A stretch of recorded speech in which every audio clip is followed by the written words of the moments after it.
الحمد لله رب العالمين اللهم صل على سيدنا وشفيعنا ونبينا وحبيبنا ومولانا محمد بارك وسلم تسليما كثيرا كثيرا سبحانك لا علم لنا إلا ما علمتنا إنك أنت العليم الحكيم رب اشرح لي صدري ويسر لي أمري واحلل عقدة من لساني يفقهوا قولي. بھائی دوستو بزرگوں، یہ ماہ مبارک ربیع الاول ہمارے درمیان سے گزر رہا ہے. یہ مہینہ ہر سال آتا ہے اور ہم کو کچھ باتیں یاد دلاتا ہے. اسی مہینے میں وجہ وجود کائنات جناب رسول اللہ صلی اللہ علیہ وسلم تشریف لائے اور اسی مہینے میں آپ دنیا سے تشریف لے گئے. حضرت عیسیٰ علیہ السلام اور جناب رسول اللہ صلی اللہ علیہ وسلم کی نبوت کے بیچ میں تقریباً 600 سال کا فاصلہ گزرا ہے. یہ 6 صدیوں سے زیادہ جو وقفہ گزرا، اس میں دنیا سے دین رخصت ہوا. ہر طرف تاریکی اندھیرا چھایا ہوا تھا، ظلم و ستم عام تھا، شرک و بدعت تھی. انسان دھیرے دھیرے اللہ کے قوانین کو بھول کر اپنے ذاتی قوانین پر عمل کر رہا تھا. ظلم اور کفر کے اندر دنیا ڈوبی ہوئی تھی. اسی اثنا میں اللہ تعالیٰ نے جناب رسول اللہ صلی اللہ علیہ وسلم کو پیدا فرمایا. آپ کے پیدائش کی تاریخ کیا تھی؟ اس میں بڑا اختلاف ہے. پیدائش کی تاریخ میں اختلاف ہے. کسی نے کہا وہ 5 ربیع الاول تھی، کسی نے کہا وہ 7 ربیع الاول تھی، کسی نے 8 بھی کہا، کسی نے 9 بھی کہا اور کسی نے 12 بھی کہا. 12 ربیع الاول آپ کے پیدائش کا دن یہ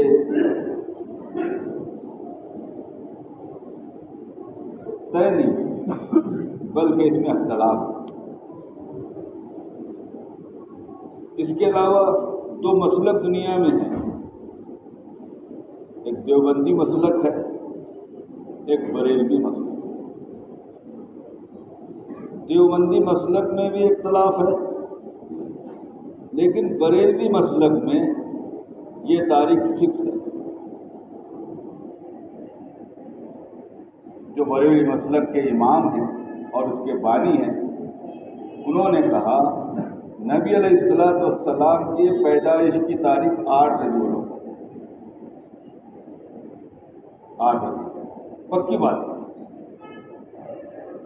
جو لوگ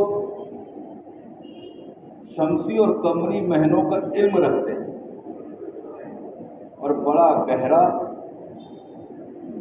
اور تیر و ہدف علم رکھتے ہیں،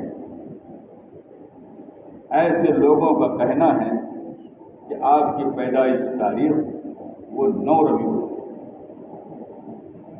لیکن آپ کے وفات کی تاریخ بالکل طے ہے. اس میں اختلاف نہیں کہ آپ 12 ربیع الاول ہی کو دنیا سے گئے. اب بتاؤ جشن کب کا منانا چاہیے؟ وفات کا کہ پیدائش کا؟ ہم کیا کرتے ہیں؟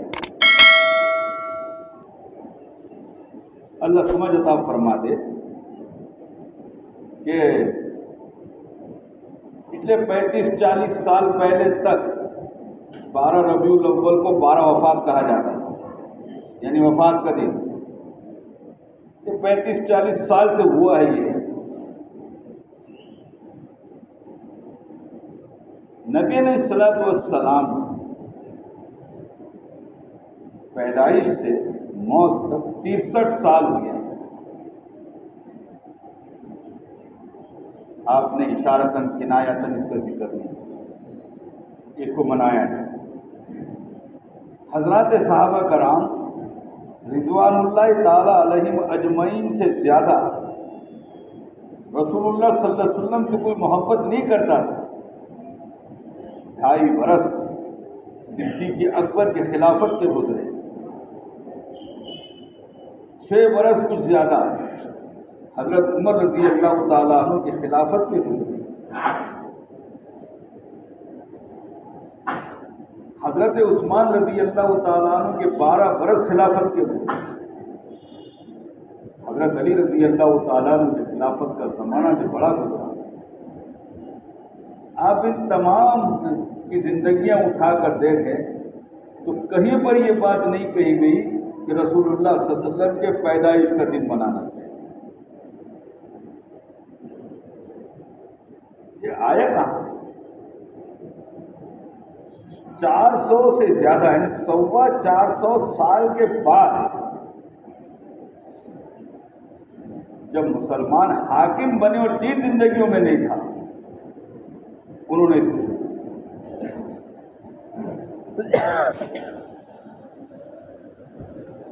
پھر سب سے زیادہ رسول اللہ صلی اللہ علیہ وسلم کے ولادت کا دن منانا، وہ بھی وہ دن منانا جو وفات کا دن ہے، اور اس میں جان پر شریعت کے اصولوں کا مذاق بنانا، دین کا مذاق بنانا، نمازوں کو قربان کرنا، ناچ گانے کی مجالس کو قائم کرنا، یہ سارے حرام کا ارتکاب کرنا اس شخصیت کے نام سے جس نے ان تمام کو حرام قرار دیا۔ کرنا کیا چاہیے؟ خوش تو ہونا چاہیے، آپ کی پیدائش میں خوش ہونا چاہیے۔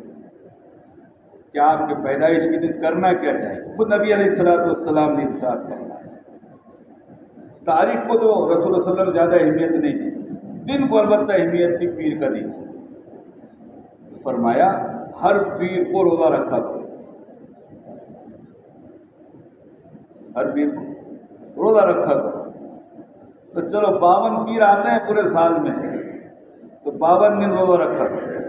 یہ محبت کی بات ہے کہ آپ نے فرمایا کہ پیر کا دن میری ولادت کا دن ہے، ولادت بسعادت نبی علیہ الصلوۃ والسلام کی یہ پیر کے دن ہوئی ہے، اس لیے پیر کے دن روزہ رکھیں۔ اور ایک حدیث میں صاف ارشاد ہے نبی علیہ الصلوۃ والسلام کا کہ ہمارے پاس صرف 2 عیدیں ہیں، حدیث ہے، خلاصہ اور مفہوم ہے کہ ہمارے پاس صرف 2 عیدیں ہیں، ایک رمضان کی، ایک بقرعید۔ اور پیر کے دن روزہ رکھنے کے لیے کہا ہے، جبکہ عید کے دن روزہ نہیں رکھا جاتا۔ اور آپ نے کہا روزہ رکھا، خوشی کا دن تو ہے۔ شریعت حدود و قیود کا نام ہے، ہمارے طبیعت کی آزادی کا نام نہیں۔ ناچنا، گانا، بجانا، اور پھر نبی علیہ الصلوۃ والسلام نے ارشاد فرمایا، خلاصہ اور مفہوم اس کا یہ ہے، ہر پیر اور جمعرات کو آپ صلی اللہ علیہ وسلم کے اللہ تبارک و تعالیٰ کے حضور میں امت کے اعمال نامے پیش کیے جاتے ہیں۔ جب پیر کے دن میرا نامہ اعمال پیش کیا جائے تو میں روزے سے رہوں۔ اور آپ نے جمعرات کا بھی کہا، جب پیر اور جمعرات کو روزہ رکھیں۔ خوشی کی بات تو ہے نبی علیہ الصلوۃ والسلام پہ درود پاک پڑھنا، نبی علیہ الصلوۃ والسلام کی سنتوں کو اپنانے کا اہتمام کرنا، نبی علیہ الصلوۃ والسلام کی زندگی کو اپنانا، یہ تھی اصل سوچنے کی بات کہ خوشیوں کا پیغام لے کے تو آیا ہے، ساتھ ہی ساتھ غم کا پیغام لے کے بھی آیا ہے۔ اسی مہینے میں آپ پیدا ہوئے اور اسی مہینے میں آپ پردہ فرمائے۔ یہ سمجھانے کی کوشش کی امت کو، خوشی میں حدود سے نکل مت جانا، یہی مہینہ آپ کے پیدائش بات کا بھی ہے، اور غم میں کہیں حدود سے نکل مت جانا، یہی مہینہ آپ کے پیدائش کا ہے۔ ایک ایک سنت کو معلوم کر کے اس پہ عمل کرنا، یہ ہے اس مہینے میں سوچنے کی بات۔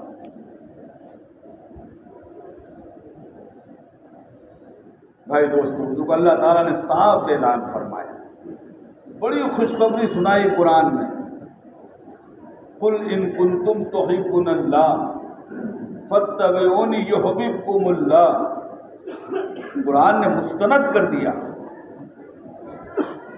اللہ رب العزت نے خوشخبری سنا دی اس امت کو۔ اے میرے بندو، خلاصہ کر رہا ہوں، اے میرے بندو، کیا تم میرے دوست بننا چاہتے ہو؟ کیا تم میرے دوست بننا چاہتے ہو؟ کس کے دوست؟ کس کے دوست؟ اللہ کے دوست۔ بتاؤ، اللہ نے بندوں کو غلام نہیں کہا کہ کیا تم میرے غلام بننا چاہتے ہو، دوست کہا دوست، کیا تم میرے دوست بننا چاہتے ہو؟ ارے کہاں اللہ اور کہاں عبداللہ، کوئی جوڑ ہے دونوں کا؟ دوستی تو برابر والوں میں کی جاتی ہے۔ یہ اللہ تعالیٰ کہہ رہا ہے کہ میرے بندوں سے کہو کہ یہ بندے میرے دوست بننا چاہتے ہیں،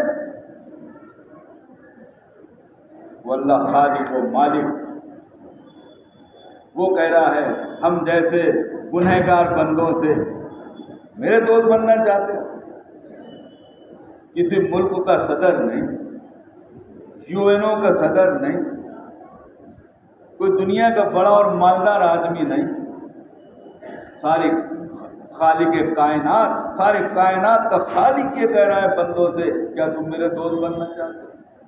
اور ایک ہی شرط لگائی ہے دوست بننے کی، ایک ہی شرط کہ اللہ کے دوست بننے کی ایک ہی شرط لگائی ہے، تم وہ شرط پوری کر دو اللہ دوست بنا دیں گے۔ اور اگر وہ شرط تم نے پوری نہیں کی تو تصویر کا دوسرا پہلو یہ ہے کہ شرط پوری نہ ہوئی تو یہ نہیں کہ تم صرف دوست نہیں بنو گے، تم اللہ سے دشمنی کرو گے۔ وہ شرط کیا ہے؟ وہ شرط یہ ہے کہ تم اللہ کے رسول محمد الرسول اللہ کا اتباع کرو، بس دوستی کی شرط اتنی ہے۔ میرے حبیب کا اتباع کر کے آؤ، تم میرے محبوب بن جاؤ گے، اور میرے حبیب کے اتباع چھوڑ کر آؤ گے تو پھر اتباع چھوڑنے پر تم مجھ سے دور چلے جاؤ۔ کتنی خوشی کی بات ہے اللہ ہمارا دوست ہو جائے، پھر یہ امت کہیں ناکام نہیں ہوگی اللہ اگر دوست ہو جائے۔ ہر عمل میں نبی کے طریقے کو اختیار کرو، سر کے بالوں سے لے کے پیر کے ناخن تک جو انسانی بدن ہے، صبح سے لے کے شام تک اور شام سے لے کے صبح تک جتنے شعبے میں ہم رہتے ہیں، ہر بدن کا ہر عضو نبی علیہ السلام کی سنت کے تابع ہو جائے، اور 24 گھنٹے کی زندگی نبی علیہ السلام کی سنت کے تابع ہو جائے تو اللہ کے دوست بن جائیں گے۔ اللہ تعالیٰ نے حضرت موسیٰ علیہ السلام سے کہا،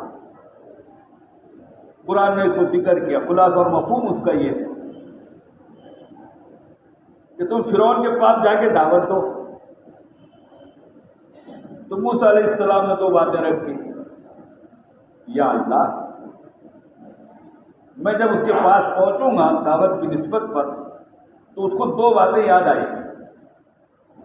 ایک بات تو یہ یاد آئے گی کہ یہ وہی موسیٰ ہے جو ہمارے محل میں پلا اور بڑا ہے، اور یہ وہی موسیٰ ہے جس نے ہمارے آدمی کو مار ڈالا تھا، آج آیا ہے، ہو سکتا ہے کچھ زیادتی کرے، کچھ پریشان کرے، تکلیف دے، اللہ تعالیٰ نے ایک بات کہی موسیٰ علیہ السلام کہ تم اور تمہارا بھائی جاؤ اور فرعون کو دعوت دو.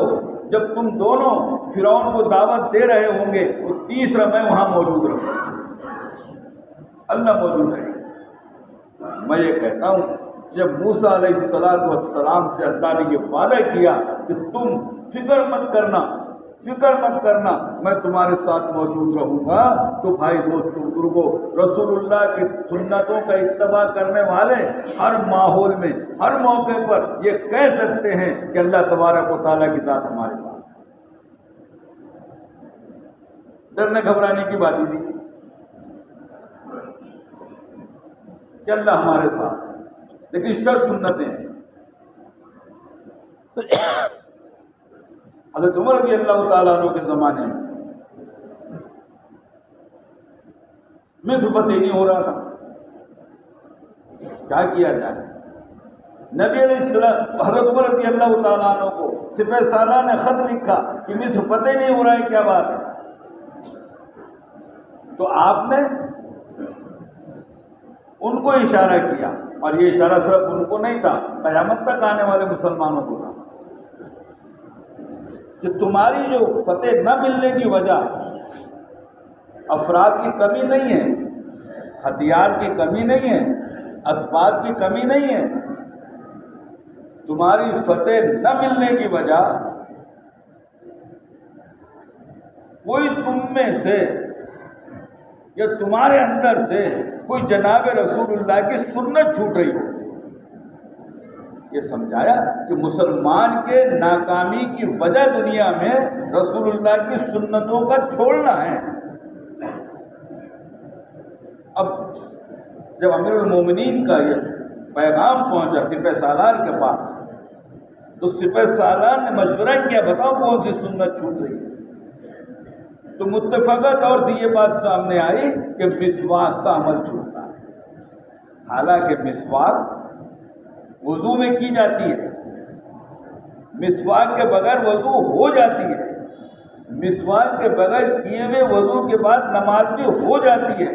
ایسی سنت جو وضو کو کمال تک پہنچاتی ہے اور نماز کے درجات کو بلند کرتی ہے، نہ ہونے سے کوئی فرق نہیں پڑتا. ایسی سنت کے چھوٹنے پر جب امت کی فتح رک سکتی ہے تو بھائی دوستو بزرگوں، بے شمار سنتیں سر کے بالوں سے لے کے پیر کے ناخن تک یہ مسلمان اپنے زندگی سے نکال رہا ہے، اپنے کاروبار سے نکال رہا ہے، اپنے معاشرے سے نکال رہا ہے، گھروں بار سے نکال رہا ہے، اپنے مجلس اور محفلوں سے نکال رہا ہے. تو بتاؤ یہ امت کامیاب کیسے ہو سکتی ہے؟ جشن منانے سے نہ محبت کا اظہار ہوتا ہے، نہ امت کامیاب ہو سکتی ہے. کامیاب ہوگی بھائی دوستو بزرگوں، دن پیدائش کا کچھ بھی ہو، دن وفات کا کچھ بھی ہو، ہم اس بات کی نیت کریں کہ اپنی زندگی کو سنت اور شریعت سے آراستہ کریں گے. میں بھی محتاج ہوں اور آپ بھی محتاج ہیں، ہم سب مل کے اس بات کی نیت